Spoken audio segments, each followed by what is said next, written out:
وَوَصَّيْنَا الْإِنسَانَ بِوَالِدَيْهِ، اور ہم نے وصیت کی ہے انسان کو اس کے والدین کے بارے میں۔ یہ بھی فطرت انسانی میں ہے، والدین کا شکر ادا کرنا، والدین کے حقوق تسلیم کرنا، ماننا، ان کی خدمت کرنا۔ بچپن میں انہوں نے انگلی پکڑ کر تمہیں چلایا تھا، اب ہو سکتا ہے بوڑھے باپ کو انگلی پکڑ کر آپ کو چلانا پڑے، تو اس کو اپنی طرح منسوخ کیا۔ کیوں؟ اگر حضرت لقمان کہتے تو اس میں ذرا جھجک والی بات تھی کہ اپنے حقوق اپنے بچے کو بتا رہے ہیں۔ اللہ نے مضمون کی تکمیل کے لیے وَوَصَّيْنَا الْإِنسَانَ بِوَالِدَيْهِ، اس سے پہلے سورہ عنکبوت میں آیا ہے وَوَصَّيْنَا الْإِنسَانَ بِوَالِدَيْهِ حُسْنًا، ہم نے انسان کو وصیت کی ہے والدین کے حق میں بھلائی کی، نیک سلوک کی۔ اچھا، والدین میں سے والدہ کا معاملہ والد کے مقابلے میں بہت بڑھتا ہے۔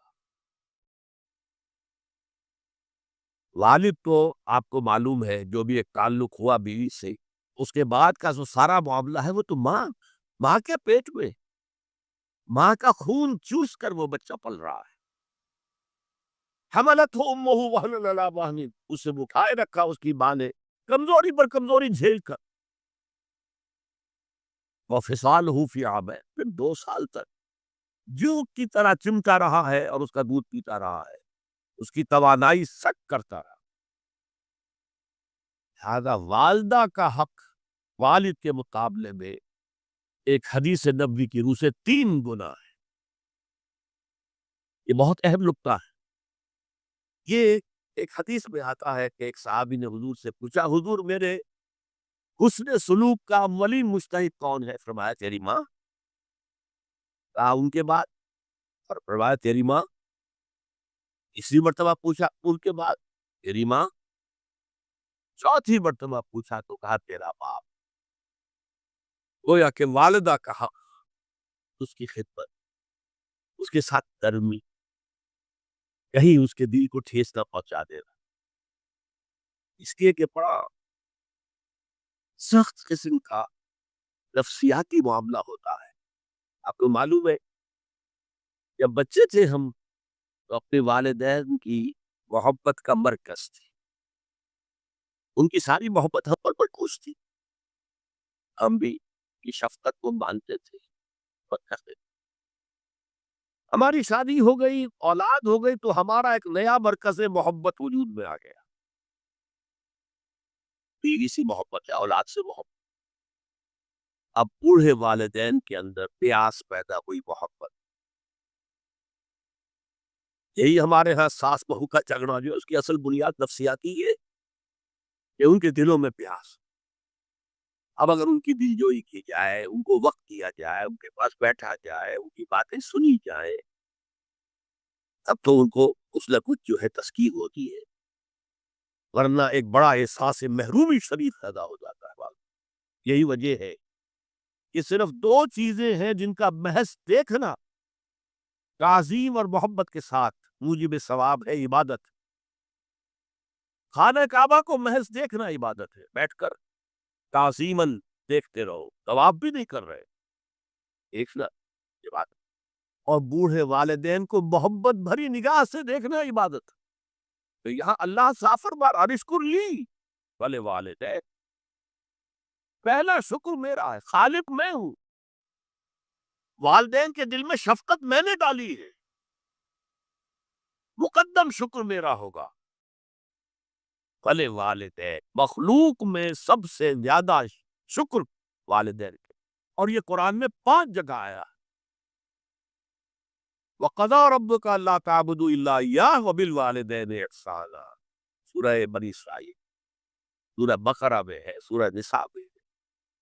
ان اشکر لی ولوالدیک الی المصیر، لوٹنا تو میری طرف ہے، میں حساب لے لوں گا کہ تم نے میرا بھی شکر ادا کیا تھا یا نہیں، اور اپنے والدین کا بھی شکر ادا کیا تھا یا نہیں۔ اب دیکھیے 2 چیزیں آئی ہیں، ایک شکر اللہ کا اور اس کا تقاضا شرک نہ ہو، ایک شکر والدین کا۔ اگر یہ دونوں چیزیں ٹکرا جائیں، کس قدر منطقی ربط ہے قرآن مجید کی آیات۔ والدین حکم دے رہے شرک کرو، کیا کرے؟ آپ کے علم میں ہوگا حضرت سعد ابن ابی وقاص رضی اللہ تعالی عنہ عشرہ مبشرہ میں نوجوان تھے، ایز اے ٹین ایجر ایمان لائے ہیں حضور۔ باپ کو فوت ہوئے عرصہ ہو گیا تھا، ماں نے بڑی محبت سے مال بہت چھوڑ گیا تھا باپ، ناز و نام میں پالا۔ اب سعد ایمان لے آئے حضور پر، والدہ نے کہا تم نے اپنے باپ کے دین کو چھوڑ دیا، میں جان دے دوں گی اگر تم اس سے واپس نہ آئے، اور اپنے مشرکانہ عقائد کو تم نے دوبارہ اختیار نہ کیا، مرن برت رکھ لیا۔ اب کیا بیت رہی ہوگی، کس قدر سلیم الفطرت نوجوان تھا سعد، جو نوجوانی میں حضور پر ایمان لایا، لیکن فطرت کے اندر جو چیز مضمر تھی، والدین کا ادب، اللہ جسے اپنی طرف منسوب کر رہا ہے وہ فطرت ہے۔ اب یہ ٹکرا رہے ہیں، کیا کرے؟ آیت نازل ہوئی، اور یہ آیت سورہ عنکبوت میں بھی ہے، جیسا کہ میں نے بیان کیا کہ نہیں، یہاں اگر وہ تمہیں مجبور کرے، جاہدا کا لفظ بھی یہاں پہ نوٹ کیجئے، اگر تم سے جہاد کرے، یہ جہاد صرف مسلمان نہیں کرتا، جہاد تو کافر بھی کرتا ہے، مشرک بھی کرتا ہے، لیکن جہاد ہے، مجبور کر رہے، پریس کر رہے کہ اپنے آبائی دین میں واپس آ جائے۔ مصعب بن عمیر کو برہنہ مادر ذات کر کے چچا نے نکال دیا، نہایت ناز و نام میں پلا ہوا نوجوان۔ نہرو جی کے بارے میں کہا جاتا ہے ان کے کپڑے پیرس سے سل کر آتے تھے، ان کا 200 درہم کا جوڑا شام سے تیار ہو کر آتا تھا، تو آپ اتنی دولت چھوڑ کے آئے، اور جہاں سے مصعب گزر جاتا تھا خوشبو اتنی رچی بسی ہوتی تھی ان کے لباس میں کہ پوری گلی، پورا بازار مہک جا رہا ہے، لوگ ہاں مصعب جا رہا۔ جب ایمان لے آئے، چچا نے کہا دیکھو یہ ساری دولت تمہارے مشرک باپ کی ہے، اب نکل جاؤ گھر سے، تمہارا کوئی حق نہیں ہے۔ اٹھ کر چلنے لگے، کہا یہ کپڑے جو تمہارے جسم پر ہیں وہ بھی اسی مشرک باپ کے ہیں، اتار دو۔ مادر ذات برہنہ ہو کر ماں کے پاس آئے، انہوں نے آنکھوں پر ہاتھ رکھے، وہ سب کیا ہوا ہے؟ کہا ماں میں موحد ہو گیا، یہ ہے توحید۔ موحد اپنے آپ کو سمجھنا کچھ اور ہے، زندہ قوت سی زمانے میں یہ توحید کبھی، اور اب کیا ہے، فقط ایک مسئلہ علم کلام۔ وَإِن جَاهَدَاكَ عَلَىٰ أَن تُشْرِكَ بِي مَا لَيْسَ لَكَ بِهِ عِلْمٌ فَلَا تُطِعْهُمَا۔ اچھا، یہ دو انداز آتے ہیں شرک کے بارے میں، مَا لَيْسَ لَكَ بِهِ علم، تمہارے پاس کوئی علم نہیں ہے ان ہستیوں کے بارے میں جن کے بارے میں کہا جاتا ہے کہ وہ خدا کے شریک ہے۔ عقلاً جو ہے یہ عقل انسانی تسلیم نہیں کرتی، ایک ہی ارادہ ہے، ایک ہی اسکیم ہے، ایک ہی حکمت ہے، ایک ہی پلان ہے جو پوری کائنات کو اپنے احاطے میں لیے ہوئے۔ یا کہا جاتا ہے ما لم ينزل به سلطانا، کسی ایسی ہستی کو شریک نہ کرو جس کے لیے اللہ نے کوئی سند نہیں اتاری۔ اللہ اگر کہتا میرے ساتھ یہ بھی شریک ہے تو ٹھیک ہے، ہم اللہ کو سجدہ کرتے ہیں، اس کو بھی کرتے ہیں، جیسے کہ حضور سے کہلوایا گیا ان کان للرحمن ولد فانا اول العابدین، اگر رحمان کا کوئی بیٹا ہوتا سب سے پہلے میں عبادت کرتا ہوں۔ کوئی نہیں ہے، نہ بیٹا ہے نہ بیٹی ہے، قل هو اللہ احد اللہ الصمد لم یلد ولم یولد ولم یکن له کفوا احد۔ تو فرمایا وَإِن جَاهَدَاكَ عَلَىٰ أَن تُشْرِكَ بِي مَا لَيْسَ لَكَ بِهِ عِلْمٌ فَلَا تُطِعْهُمَا، لیکن یہی توازن دیکھیے، یہ صرف اللہ کے کلام میں ہو سکتا ہے، یہ نہیں کہ پھر ان کو دفع کرو، ان سے کوئی تعلق نہ رکھو، نہیں۔ صاحبهما فی الدنیا معروفا، ان کا کہنا تو مت مانو اس معاملے میں، اللہ کا حق احق ہے، بالا تر ہے، لیکن ان کے ساتھ دنیا میں رہو معروف طریقے سے، ان کے حقوق ادا کرو، چاہے مشرک ہے والدین، چاہے کافر ہے والدین، ان کی خدمت تمہارے ذمے ہے، ان کی ضروریات پورا کرنا تمہارے ذمے ہے اپنے مقدرت کے مطابق۔ صاحب ما فی الدنیا معروفا، اور واتبع سبیل من اناب الی، پیروی والدین کی ضروری نہیں ہے، اطاعت والدین کی لازمی نہیں ہے۔ لا طاعت لمخلوق فی معصیت الخالق، کسی مخلوق کی اطاعت نہیں کی جا سکتی اگر اس سے خالق کی معصیت لازم آ رہی، تو والدین کے لیے بھی ہے، اطاعت مطلق نہیں ہے، پیروی ان کی ضروری نہیں ہے، پیروی اس کی کرو جس نے اپنا رخ میری طرف کر دیا۔ ابھی اللہ کا کلام چل رہا ہے، درمیان میں جو آیا، اتباع اس کی دیکھو کون ہے جس نے اپنا رخ میری طرف کر لیا ہے، پیروی اس کی کرو، والدین کی نہیں۔ معاویہ کون ہے؟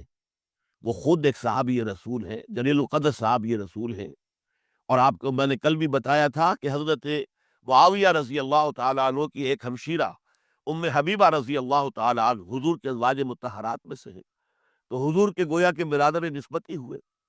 جو چند لوگ جو وحی کے لکھنے پر جو جو کاتبین وحی جو حضور نے مقرر کیے تھے، ان میں سے ایک حضرت معاویہ بھی ہے۔ پھر حضرت معاویہ کے لیے حضور کی دعا ہمیں ملتی ہے، اللہم اجعلہ ہادیا مہدیا، اے اللہ اسے ہادی ہدایت دینے والا بنا دے اور مہدی بنا دے جو ہدایت یافتہ ہو۔ تو یہ ان کی شان ہے۔ اور پھر یہ کہ ان کے زمانے میں جب عالم اسلام متحد ہو گیا، داخلی خلفشار ختم ہو گیا، تو فتوحات کا سلسلہ بھی دوبارہ جاری ہو گیا۔ حضرت علی رضی اللہ تعالیٰ عنہ کے 5 سالہ دور خلافت میں کوئی توسیع نہیں ہو سکی تھی دارالاسلام کی، کوئی مزید علاقے جو ہیں سلطنت اسلامی میں شامل نہیں کیے جا سکے تھے، اس لیے کہ سارا معاملہ تو داخلی خلفشار کا تھا۔ وہ جو خانہ جنگی ہو رہی تھی، ایک دوسرے کی تیروں اور تلواروں اور نیزوں سے 1 لاکھ کے قریب مسلمان ختم ہو گئے تھے، تو اندر سے گویا کہ موشن ٹوٹ گیا اس سیلاب کا۔ تو سیلاب پھر دوبارہ جب امت جمع ہو گئی عام الجماع کے بعد، تو حضرت معاویہ رضی اللہ تعالیٰ عنہ ان کا دور خلافت اب 20 برس ہے، اندازہ کیجیے، یہ پورے 20 برس کوئی اندرونی خلفشار نہیں ہوا، کوئی جھگڑا نہیں ہوا، کوئی فساد نہیں ہوا، بلکہ جو فتوحات کا دائرہ تھا شروع ہو گیا۔ بکرار اور سندھ کے علاقے فتح ہوئے، کابل اور یہ افغانستان کا علاقہ فتح ہوا، ترکستان کے علاقوں کے اندر پیش قدمی ہوئی، ادھر یہ قیصر سلطنت روما کا اس کے مرکزی شہر قسطنطنیہ پر حملہ کیا گیا، جس کے لیے کہ حضور کی حدیث موجود تھی پیشن گوئی کے طور پر، اول جیش یغزو مدینۃ القیصر مغفورون لہم، حضور نے فرمایا تھا کہ جو پہلا لشکر قیصر کے شہر پر حملہ کرے گا تو وہ سب کے سب وہ مغفرت پا جائیں گے، اللہ تعالیٰ ان کی مغفرت فرما دے گا۔